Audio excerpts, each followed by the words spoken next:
Good afternoon, friends.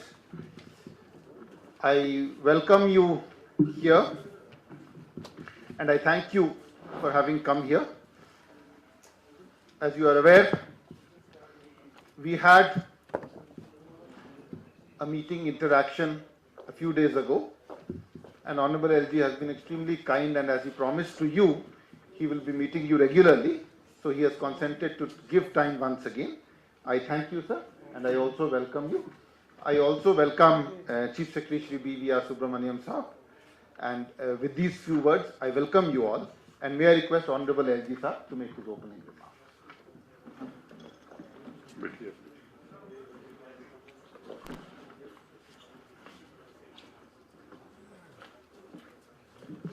मित्रों, पिछले Friday को हम लोग मिले थे और दो महत्वपूर्ण निर्णय जो इस यूटी प्रशासन ने किया था को हमने अवगत कराया था और हमारे सहयोगी अधिकारियों ने विस्तार से उसकी जानकारी दी थी। कुछ मित्रों ने मुझे पिछले 2-3 दिनों में कहा कि हम लोग सोच रहे थे कि पहली बार आप प्रेस से मिल रहे हैं तो कोई बड़ी बात आप करेंगे, ये बड़ी छोटी बात, खोदा पहाड़ और निकली चुहिया जैसी बात हो गई।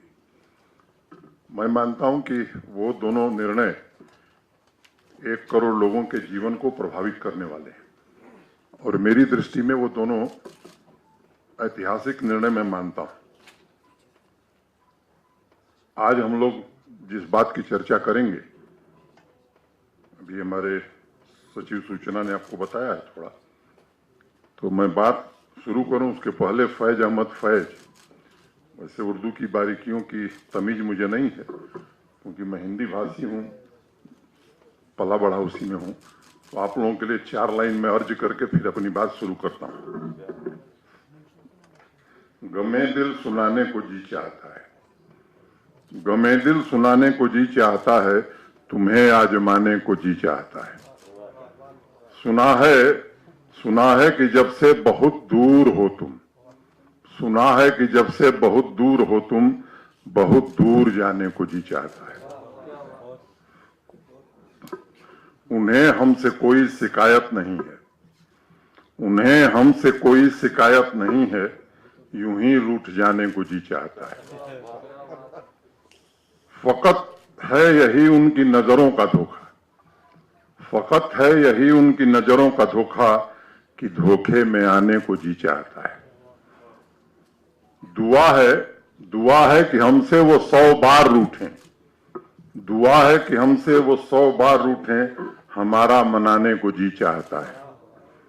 और आखिरी शेर है जिसको कह के मैं अपनी बात शुरू करूंगा। नजर वो ना आए पर उनकी गली में, नजर वो ना आए पर उनकी गली में, यूं ही आने जाने को जी चाहता है।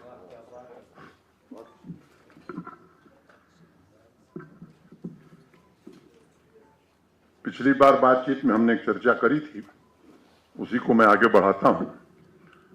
सामान्य रूप से ट्रांसपेरेंट गवर्नेंस और good governance, people centric governance, ये इसको फोकस मान करके, केंद्र बिंदु इसी को मान करके हम लोग काम को आगे बढ़ाने की कोशिश कर रहे हैं। आपकी जानकारी में है कि 2019 जून में बैक टू विलेज कार्यक्रम यहां हुआ था फर्स्ट फेज का। फिर बैक टू विलेज 1 में बड़ा उत्साह था लोगों के मन में, लोगों को एक नया अनुभव आया था और मैं कहूं कि उत्सव जैसा माहौल था, फेस्टिविटी का माहौल था गांव में। बैक टू विलेज 2 हुआ,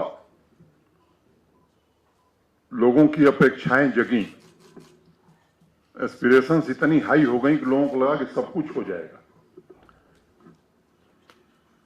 मैं मानता हूं कि उसमें काफी काम हुआ है और जनता से सीधा संवाद प्रशासन का रहे। मुझे लगता है कि किसी भी अच्छे शासन की प्राथमिक और अनिवार्य और अपरिहार्य शर्त है ये जानते हुए भी कि इसमें कठिनाइयां आएंगी। Back to village 3 Mahatma Gandhi ji के जन्म जयंती 2 अक्टूबर से करने का फैसला हम सबने किया है,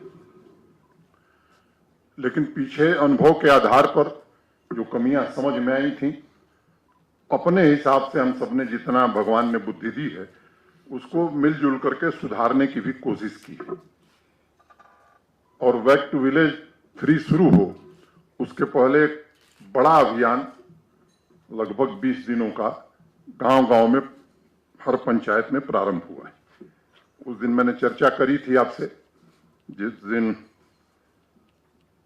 कि सभी डीसीज और एसपीज 10:30 to 11:30 डिस्ट्रिक्ट हेडक्वार्टर पर रहेंगे 5 दिन सप्ताह में और लोगों से मिलेंगे। डिविजनल कमिश्नर्स और आईजी भी सप्ताह में 2 दिन सामान्य लोगों से मिलेंगे। प्रधानमंत्री जी ने अपने मन की बात में बैक टू विलेज कार्यक्रम की एक बार चर्चा की थी। मुझे लगता है कि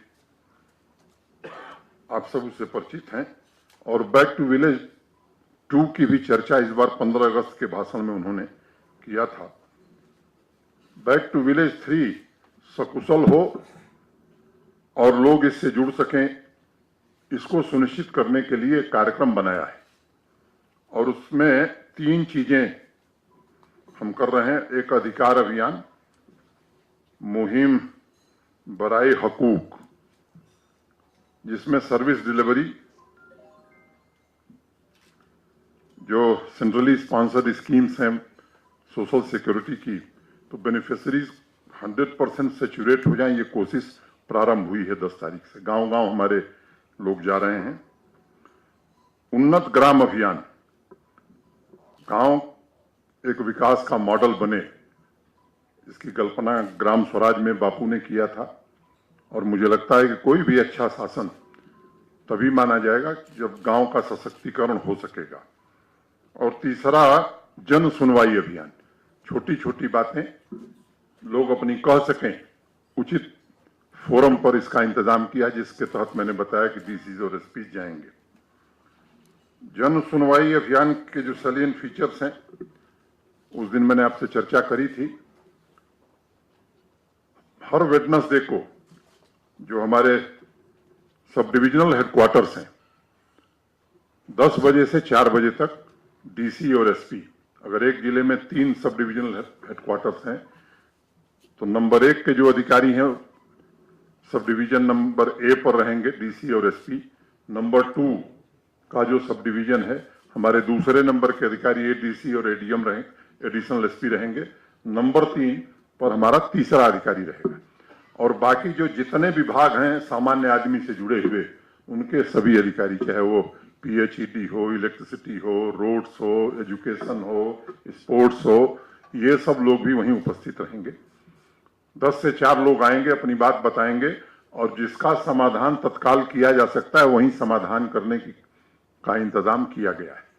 जो अगला वेडनेसडे होगा, अब अगर डीसी और एसपी सब डिवीजन ए पर हैं तो अगले बुधवार को सब डिवीजन बी पर चले जाएंगे, फिर नेक्स्ट बुधवार को सब डिवीजन सी पर चलेंगे। इस तरह से रोटेशन होता रहेगा। मैं समझता हूं कि इससे सामान्य आदमी के जीवन में जो कठिनाइयां हैं दूर करने में हमें मदद मिलेगी। लक्ष्य हमारा है कि इसको हम ब्लॉक तक ले जाएं, लेकिन नया प्रयोग है। प्रयोग कैसा चलता है ये 2-3 महीने हम लोग वॉच करेंगे। 3 महीने में अगर सफलतापूर्वक चला, और आपके सुझाव भी हम आमंत्रित करेंगे कि कैसा चल रहा है, आप निश्चित रूप से हमें बतावें, तो फिर हम कोशिश करेंगे।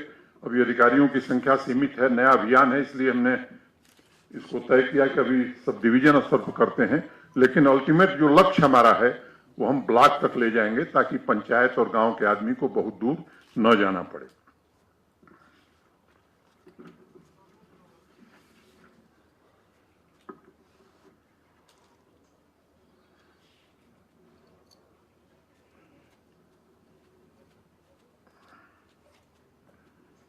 उत्तम ग्राम अभियान, उन्नत ग्राम अभियान, तो B2V1 और B2V2 में जो लोगों ने काम बताए थे उसको प्रियॉरिटी के हिसाब से लोगों ने तय किया है।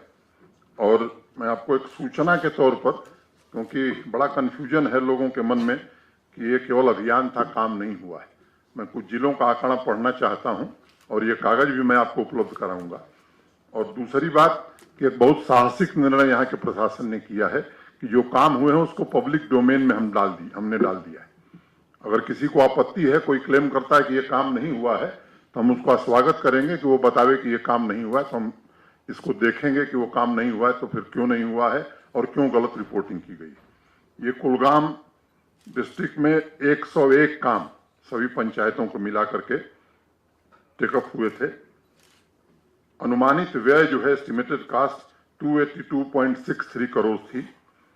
अभी तक एक्सपेंडिचर 256.66 हो गया है और वर्क इन प्रोग्रेस 11 है। एस्टिमेटेड कास्ट 39.09 करोड़ है और एक्सपेंडिचर इसमें 13.31 करोड़ ये एक्सपेंडिचर हो गया है। तो मैं पूरा समय नहीं लेना चाहता हूं, ये 20 जिलों की सूची है, आपको हम उपलब्ध कराएंगे।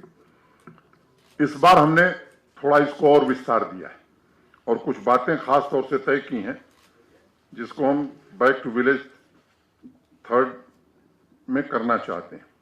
पहला, जितने इंडिविजुअल बेनिफिशियरीज हैं, हमारी कोशिश होगी कि 100% सैचुरेशन उनका हो जाए। अनेक काम इसमें हो सकते हैं, स्कॉलरशिप का होगा, SC/ST सर्टिफिकेट होगा, डोमिसाइल होगा, ALC होगी, डिलीवरी सिस्टम होगा, राशन कार्ड बनना है, गोल्डन कार्ड बनना है। हम जो स्कीम अभी लॉन्च की आपको, JK हेल्थ स्कीम, जिसका नाम क्या होगा आपसे हमने सुझाव मांगे, तो वो भी इसी अभियान में हम चलाएंगे जब कि हर व्यक्ति को ये सुविधा मिलने लगे। पेंशन, किसान क्रेडिट कार्ड, ये सभी काम हम उसमें स्कॉलरशिप पूरा करेंगे। मित्रों, दूसरी बात, ये अभियान शुरू करने के पहले 14वें वित्त माने 14th फाइनेंस कमीशन का जो पैसा पंचायतों में है, उसके अलावा हर पंचायत को 10 लाख रुपए उपलब्ध करा दिया गया है। काम वो तय करेंगे, जो हमारे ऑफिसर्स जाएंगे वो तय नहीं करेंगे काम कौन सा होगा, वो केवल फैसिलिटेट करेंगे लोगों को। गांव का आदमी बच्चा बताएगा, सरपंच, पंच, वहां के लोग मिलकर के तय करेंगे कि ये काम हमारी प्रायोरिटी के हैं, ये हम करेंगे। जहां सरपंच और पंच नहीं है, वहां हम सब कोशिश कर रहे हैं कि जो प्रशासन के लोग जाएं, गांव की बैठक बुलावें और बैठक में तय करें कि ये 2 या 3 काम महत्वपूर्ण है जिसे हम निश्चित रूप से करना चाहते हैं। ग्राम सफाई अभियान भी, स्वच्छ ओपन डेफिकेशन फ्री ये यूटी है, लेकिन जगह जगह एक समस्या आ रही है कि गांव में सफाई का इंतजाम नहीं है। तो ये जो पैसा हम दे रहे हैं उसमें सुनिश्चित कराएंगे कि हर गांव में वेस्ट रखने के 2 बड़े बड़े डब्बे रख दिए जाएं। मनरेगा में जो जिन लोगों को हम पैसा देते हैं वो गांव में चिन्हित करेंगे कि ऐसे 2 लोग नियमित सफाई का काम और ये कूड़ा उठा करके वहां डालने का काम ये करें। स्पोर्ट्स किट गांव की जरूरत के हिसाब से बच्चों को खेल कूद का सामान उपलब्ध कराया जाए, इसमें भी इसको व्यय किया जा सकता है। ट्रांसफार्मर जलने की बड़ी शिकायत आती है कि साहब ट्रांसफार्मर खराब है। वैसे रोहित कंसल इस विभाग को देखते हैं, अधिकांश स्थानों पर ट्रांसफार्मर शहरी क्षेत्र में कुछ घंटों में और ग्रामीण क्षेत्रों में 24 घंटे में पहुंचाने की कोशिश हो रही है। लेकिन इसमें यह भी प्रोविजन रखा है कि अगर ग्राम पंचायत चाहे उसका ट्रांसफार्मर खराब है तो इस पैसे से ट्रांसफार्मर भी खरीद सकता है, ताकि आने वाले सर्दियों में गांव में बिजली की दिक्कत न हो ट्रांसफार्मर के काम।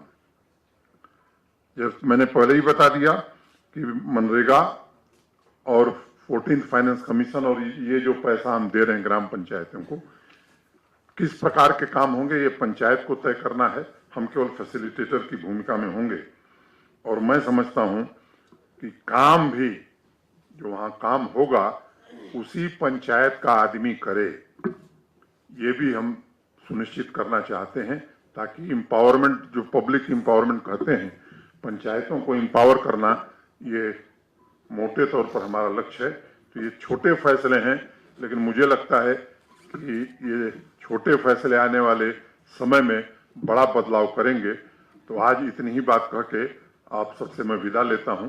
कोई प्रश्न होगा तो जरूर लिया जाएगा। जो आपने पंचायत के लिए 10 लाख रुपए मुख्त रखे हैं, ये 1 साल के लिए या 5 साल के लिए? ना, ये अभी तत्काल के लिए, अभी बैक टू विलेज प्रोग्राम 3 शुरू करने के पहले 10 लाख रुपया उनको आने वाले 2 दिन में मिल जाएगा। और ये साल के नहीं, साल के लिए अभी बहुत बड़ा है। ये तो अभी शुरुआत है, देखते रहिए आगे आगे होता है क्या।